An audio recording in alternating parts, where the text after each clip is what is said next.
Let's go to the third thing this tells us about heaven. The transfiguration, the sneak peek we get, is also that in heaven, prayers are going to be answered. Prayers that we never saw an answer to on earth. And I'll tell you why I say that. One of my favorite things about the transfiguration is the fact that Moses is there. Okay? You remember Moses, he's the one who led the people out of Egypt in the Exodus, through the Red Sea, then through the desert, took them to Mount Sinai. He's the one who got the law, wrote it down, taught it to the people. When we read Genesis through Deuteronomy, we are reading the words Moses wrote down. He still teaches us. He led then God's people through the desert for 40 years to get to the Promised Land. But, you remember, Moses gets to the Promised Land. Is he allowed to go in or not? And we'll talk about why that was in a minute. That's under another point. But the point I want to make is that Moses gets so close to the Promised Land, he can actually see it. And in Deuteronomy 3, he says to God, he prays to God, please let me go over and see the good land beyond the Jordan, that good hill country in Lebanon. Moses prays, God, please let me go over to the Promised Land. And God's response is tough.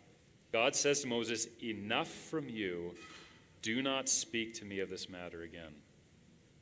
Wow.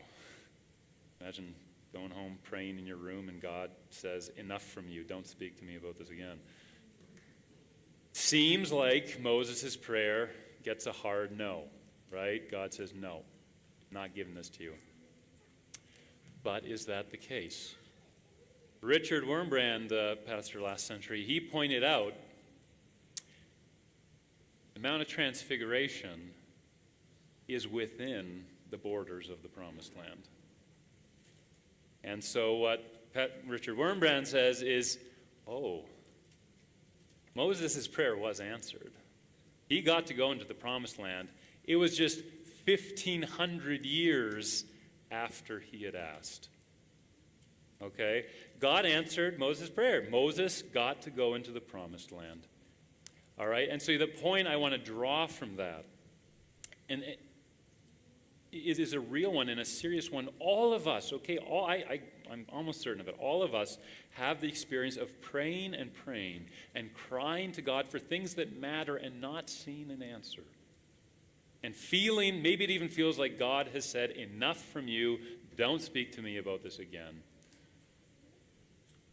But we see that in the kingdom of heaven, their prayers are answered that were never answered on earth.